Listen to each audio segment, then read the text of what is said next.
Good evening, guys. We are on the road now. Not quite the official start to our next adventure, but it is the one where we are leaving our house and heading up to Anchorage. We need to get 2 tires for the trailer before we actually hit the highway. But yeah, so we are all packed.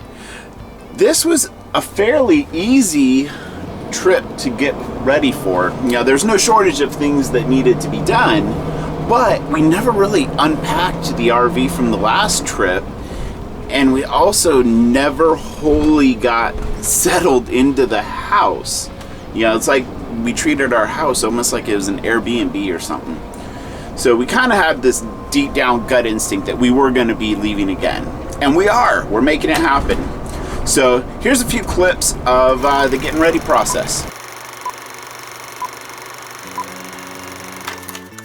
It's time to pack up a fish box. Now we got our wild game back from Indian Valley Meats, and we need to make sure we have plenty of this meat to eat along the road. So we're going to FedEx a roughly 25-pound box to my dad's house, and he's going to store it in his freezer for us. These are normally the boxes that we send fish in when people come and visit us from our buddies at Captain Jack's, and they have this styrofoam liner that sets right inside of there. I'm also going to throw in a big pack of our razor clams, but we got some really good meat from them. We got the choice cuts like the back straps, and then we had them make bacon, ground burger, Italian sausage, and a jalapeno cheddar Polish. So I'm gonna get this box packed up and then move on to the next task. Remy and Shelby got some haircuts, so they are all trimmed up for that hot weather down in the lower 48. And Shelby's a little nervous because she saw us packing up fish boxes. But she looks so good when she's clean shaven, and you can see her face and those big old ears. It's time for one final lawn mowing. We're still about a week away till departure, but this time of year, this could be the last sunny, dry day I have to do this. There's still some leaves on our cottonwood trees, but it gets pretty thin down lower.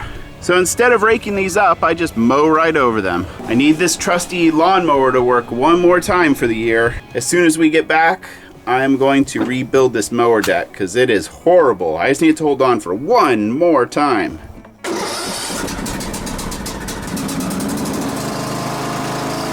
Sealing up the windows with this clear plastic to create a vapor barrier. Changing the fuel filter. Topping off the batteries with distilled water. A generator oil change. Greasing up one of my balls. Oh yeah, that'll hit the spot. Might as well grease my tongue while I'm at it. The freezer is officially filled to the brim. I might be able to fit a few ice cream bars in there, but there is not much room left.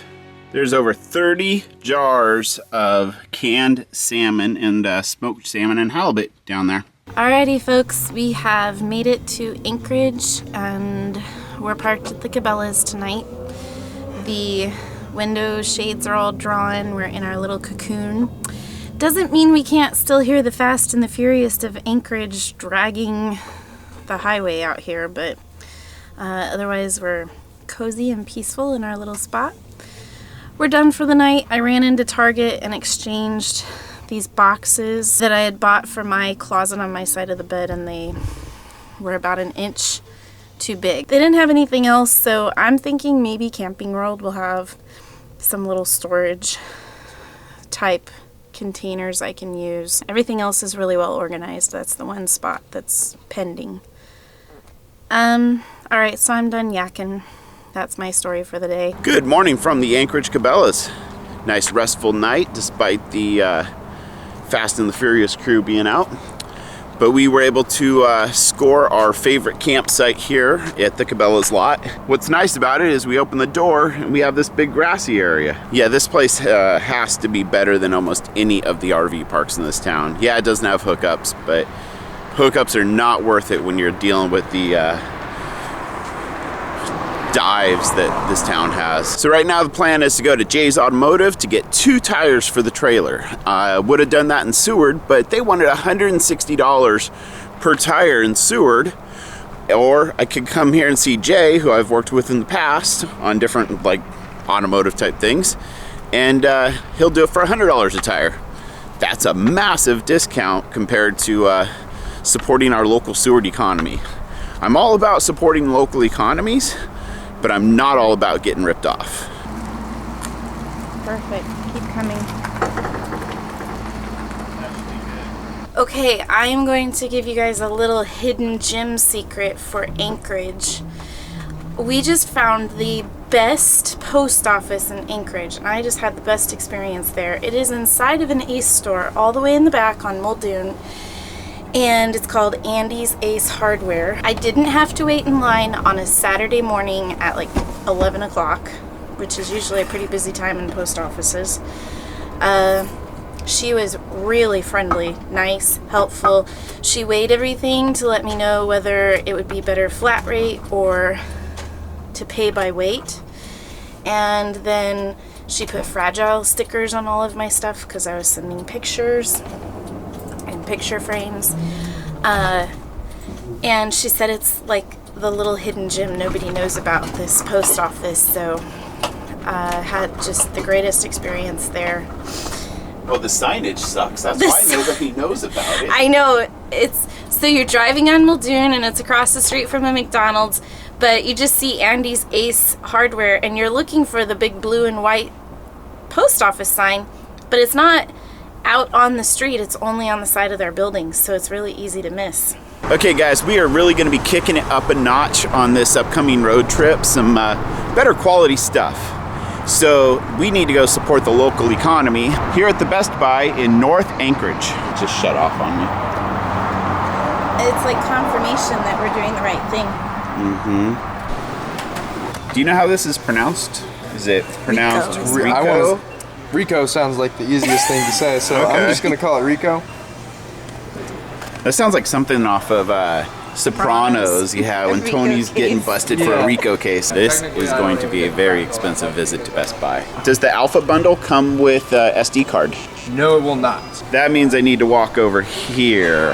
You guys are mostly going to be doing video, right? Yeah, video. So So you don't necessarily, like the speed isn't the biggest thing. You'll just want to make sure it's designed for the quality of content you're going to be using, so you don't have to worry about 4K since you're not going to be doing a lot of 4K. because I thought the processing time was faster, like when you. And it will be faster still, but it's one thing that I usually only really, I don't know, most people seem to only really care about it when it comes down to their photos. Okay. You know what I see?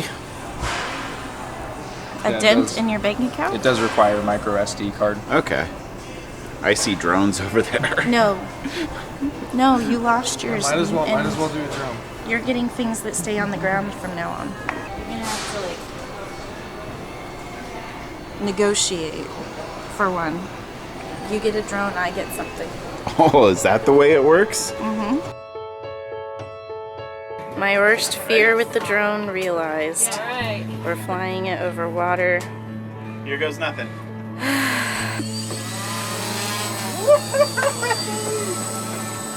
Oh God, Ben, be careful. Oh, come in off the stern.